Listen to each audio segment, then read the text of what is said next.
Selamat bertemu kembali di channel YouTube saya, Bintang Timur Maharani 882.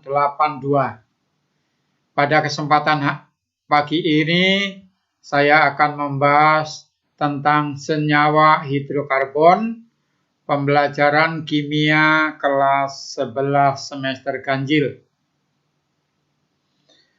Tolong perhatikan di layar, judulnya senyawa hidrokarbon. Dari dua kata, yakni senyawa dan hidrokarbon. Apa itu senyawa? Tolong diingat pembelajaran kelas 10. Bahwa senyawa itu merupakan zat tunggal yang tersusun dari dua jenis unsur atau lebih. Hidrokarbon itu sendiri berarti dari kata hidrogen dan karbon. Atom hidrogen punya lambang H, atom karbon punya lambang C. Dari dua pemahaman ini, saya berharap Anda sungguh mengerti tentang arti senyawa hidrokarbon. Jadi, apa itu senyawa hidrokarbon? Senyawa hidrokarbon adalah senyawa yang hanya tersusun atas unsur hidrogen dan karbon saja. Jadi tidak ada unsur lainnya. Kalau begitu, kita bisa ambil contoh dong. Apa itu contoh senyawa hidrokarbon? Contoh senyawa hidrokarbon yang paling sederhana adalah metana dengan rumus kimia CH4. Pembelajaran ikatan kimia kelas 10, mungkin Anda sudah mengenalnya. Bagaimana struktur Lewisnya? Bisa dilihat seperti pada gambar di layar monitor. Berikutnya tentang kekasan atom karbon. Sebelum kita bicara tentang kekasan atom karbon, ada beberapa informasi yang perlu kita ingat kembali dari pembelajaran kimia kelas 10. Apa informasi itu? Beberapa informasi tentang atom karbon. Yang pertama, dalam kehidupan sehari-hari karbon disebut arang. Kalau Anda membakar kayu, maka Anda akan memperoleh sesuatu yang berwarna hitam, itulah arang. Atau kalau melihat pensil, ujung pensil yang biasa untuk menulis, itu juga salah satu contoh karbon. Yang kedua, lambang atom karbon, kita ambil salah satu isotop dari karbon, yakni C dengan nomor atom 6, nomor massa 12. Mudah-mudahan juga Anda ingat tentang isotop pelajaran kelas 10. Yang ketiga, konfigurasi elektron atom karbon. Kalau melihat lambang atom karbon C dengan nomor atom 6, berarti jumlah protonnya 6, jumlah elektronnya 6. Maka konfigurasi elektron atau susunan elektron dalam kulit dapat digambarkan sebagai berikut. Yang pertama, konfigurasi elektron berdasarkan per subkulit. Maka nomor atom 6, elektronnya 6 menjadi 1s2, 2s2, 2p2. Kulitnya ada kulit 1 dan kulit 2. Maka konfigurasi elektron kalau disusun per kulit menjadi 24. Di kulit pertama K elektronnya 2, di kulit kedua L elektronnya 4. Nah, dari konfigurasi elektron ini kita juga bisa menentukan elektron valensi dari atom karbon, yakni elektron terluarnya adalah 4. Dari konfigurasi elektron ini, kita juga dapat menentukan letak atom karbon dalam sistem periodik, yakni melihat kulit yang ditempati elektron adalah 2, maka periodenya 2, kemudian elektron valensinya 4, berakhir di subkulit S dan P, maka letak unsur karbon dalam sistem periodik adalah di periode 2 golongan 4A. Dari konfigurasi elektron ini juga kita dapat menentukan yang nomor 6, yakni struktur Lewis. Apa itu struktur Lewis? Struktur Lewis adalah penulisan lambang atom atau unsur beserta elektron valensinya saja. Elektron valensi bisa dituliskan atau digambarkan dengan tanda titik atau silang. Maka struktur Lewis dari atom karbon dapat dilihat juga di layar monitor. Keempat elektron valensi atom karbon inilah yang nantinya digunakan untuk membentuk ikatan. Supaya stabil, butuh 4 elektron lagi untuk membentuk kestabilan seperti konfigurasi elektron gas mulia terdekatnya, yakni konfigurasi oktet. Nah, dari penjabaran itu sebenarnya kita juga bisa menarik kesimpulan dan pendalaman tentang keistimewaan atau kekhasan atom karbon. Yang pertama, tadi sudah disampaikan, memiliki atau mampu membentuk 4 ikatan kovalen. Bahasa sederhananya bahwa atom karbon dalam ikatan harus memiliki 4 tangan atau 4 ikatan kovalen. Yang kedua, atom karbon relatif kecil. Kenapa disebut relatif kecil? Karena hanya memiliki 6 elektron, konfigurasinya 24, dengan kulit elektron Kl. Jadi relatif sangat kecil, sehingga ikatan kovalen yang dibentuknya relatif kuat. Keistimewaan yang ketiga, antar atom karbon dapat membentuk ikatan yang saya maksudkan. Yang pertama adalah mampu membentuk ikatan kovalen tunggal. Tunggal itu bahasa lainnya jenuh. Jadi, tolong perhatikan di gambar bahwa antar atom C itu terbentuk satu ikatan, satu garis, satu tangan, maka ini ikatan kovalen tunggal. Tetapi harus ingat bahwa atom C totalnya memiliki 4 ikatan atau 4 tangan. Yang B mampu membentuk ikatan kovalen rangkap. Rangkap ini yang dimaksudkan ada rangkap 2 dan rangkap 3. Karena ikatannya rangkap, maka bahasa lainnya tidak jenuh. Maka ikatan kovalen rangkap, maksudnya rangkap 2. Ikatan kovalen tidak jenuh rangkap 2. Seperti apa dia? Perhatikan gambar berikut. Antar atom C, jadi C dengan C yang saya lingkari, C dengan C yang saya lingkari ini ada 2 garis.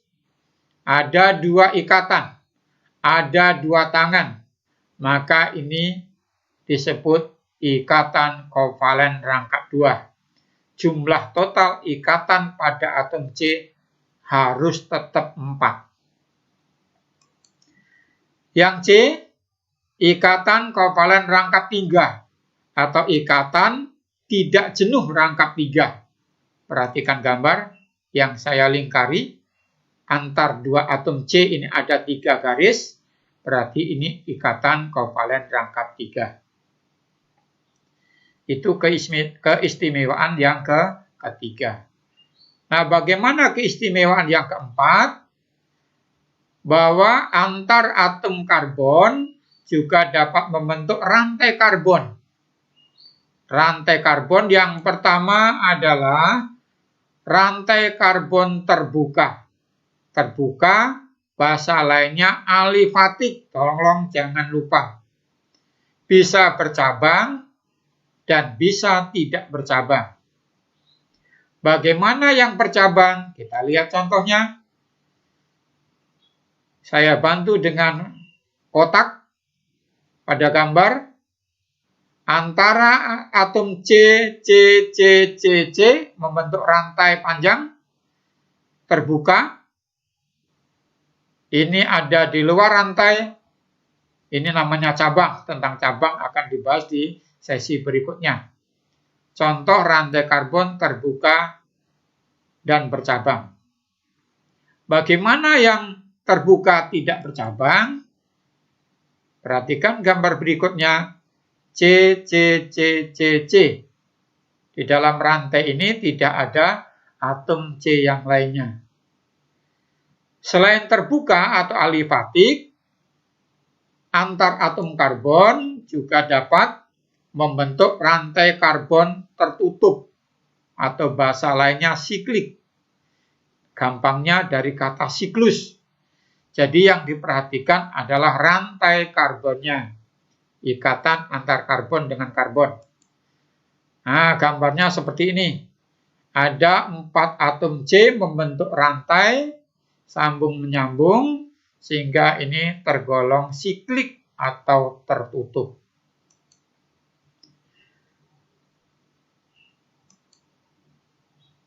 Nah, senyawa hidrokarbon ini sebenarnya termasuk senyawa karbon. Senyawa karbon ini dalam kehidupan sehari-hari banyak sekali jumlahnya. Maka di kimia SMA, pembahasan senyawa karbon dibagi menjadi 2. Senyawa karbon sederhana namanya hidrokarbon, kita bahas kelas 11 ini. Dan senyawa karbon termasuk gugus fungsi dan siklik, alisiklik dan lainnya akan dibahas di kelas 12. Nah, karena begitu banyak senyawa karbon juga hidrokarbon, maka saya menyampaikan pengelompokan spesifik senyawa hidrokarbon. Sekali lagi, ini khusus untuk senyawa hidrokarbon. Nah, senyawa hidrokarbon dibedakan menjadi 2. Yang pertama, berdasarkan rantainya nih ya. Senyawa hidrokarbon alifatik. Alifatik sudah disinggung kalau rantai atom C-nya terbuka. Yang kedua, senyawa hidrokarbon siklik kalau rantai karbonnya tertutup. Jadi pengelompokan ini berdasarkan rantai karbonnya. Sedangkan yang senyawa hidrokarbon alifatik atau rantai C terbuka dibedakan menjadi 2 lagi. Yang pertama, alifatik jenuh. Tadi sudah disampaikan jenuh berarti ikatan antar atom C-nya tunggal. Dan satunya tidak jenuh berarti ikatan antar atom C-nya ada yang rangkap. Apakah rangkap 2 atau rangkap 3. Yang alifatik jenuh itu dinamakan alkana. Yang tidak jenuh tadi sudah disampaikan ada ikatan rangkap 2 dan rangkap 3. Yang rangkap 2 namanya alkena. Yang rangkap 3 namanya alkuna. Nah, alkana, alkena, dan alkuna inilah yang akan kita bahas selesai di kelas 11 ini. Nah, contoh dari senyawa alkana paling sederhana yakni CH4 metana. Sedangkan untuk alkena memiliki ikatan rangkap 2, senyawa yang paling sederhana dari golongan ini adalah etena. Tidak ada atom C1. Jadi untuk membentuk ikatan rangkap minimal C-nya 2. Sedangkan alkuna juga sama, paling sederhana C-nya 2, punya ikatan rangkap 3, itu namanya etuna. Sedangkan yang senyawa hidrokarbon siklik dan turunannya itu yang nanti dibahas di kelas 12. Tetapi pada kesempatan ini saya sampaikan bahwa yang hidrokarbon siklik ini dibedakan menjadi 2, alisiklik dan aromatik. Yang aromatik itu jika di dalam rantai sikliknya itu, melingkarnya ini, terdapat ikatan rangkap tunggal berselang-seling. Itu masuk dalam kelompok aromatik. Senyawa siklik yang lainnya selain aromatik, itu masuk dalam kelompok alisiklik. Nah, untuk lebih mendalami tentang apa yang kita pelajari hari ini, saya memberikan satu contoh soal. Kita baca, kita cermati soalnya. Berdasarkan rantai karbonnya, kelompokkan senyawa hidrokarbon berikut ke dalam kelompok senyawa hidrokarbon. Yang pertama, alifatik jenuh. Putuskan bercabang atau tidak bercabang. Alifatik tadi terbuka, jenuh berarti tunggal. Yang kedua, alifatik tidak jenuh. Alifatik terbuka, tidak jenuh berarti ada ikatan rangkap, bisa rangkap 2, rangkap 3. Yang berikutnya, alisiklik atau aromatik. Nomor 1A. Contoh struktur senyawanya sebagai berikut. Saya bantu dengan kotak dan lingkaran. Lihat rantai C-nya ini terbuka, berarti alifatik. Ikatannya tunggal semua, berarti jenuh. Ada C di luar rantai utama, maka cabang, disebut cabang. Sehingga kita bisa menjawab, termasuk senyawa hidrokarbon alifatik, jenuh bercabang. Alasannya rantai C terbuka dan semua ikatan atom C-nya tunggal ada cabang. Yang B, perhatikan rantai C-nya. Ada ikatan rangkap 2, berarti tidak jenuh. Rantai C-nya terbuka. Berarti kita bisa menjawab termasuk senyawa hidrokarbon alifatik rantai terbuka, tidak jenuh karena ada ikatan rangkap, tidak bercabang. Yang C, kalau melihat rantai C-nya sudah sangat jelas dong. Ini adalah termasuk senyawa hidrokarbon alisiklik, termasuk siklik. Sikliknya kan ada aromatik, ada alisiklik. Berarti ini alisiklik jenuh, tidak bercabang. Dan yang nomor D-nya, melihat atom karbonnya di ujung-ujung ini, berarti melingkar, siklik. Sikliknya ini karena ada ikatan rangkap selang-seling, maka ini termasuk aromatik. Berikutnya, saya coba memberikan contoh atau latihan soal, bukan contoh. Yang kedua, pertanyaannya sama, hanya senyawanya berbeda. Silahkan dicoba. Kelompokkan senyawa berikut ke dalam kelompok senyawa hidrokarbon alifatik jenuh, bercabang tidak bercabang, dan seterusnya. Jika Anda masih merasa kesulitan, kalau mau hubungi saya, silakan. Demikian pembahasan untuk bagian pertama senyawa hidrokarbon. Terima kasih. Terima kasih telah menonton video saya. Jangan lupa tekan tombol like, subscribe, dan aktifkan loncengnya untuk mendapatkan video saya yang selanjutnya.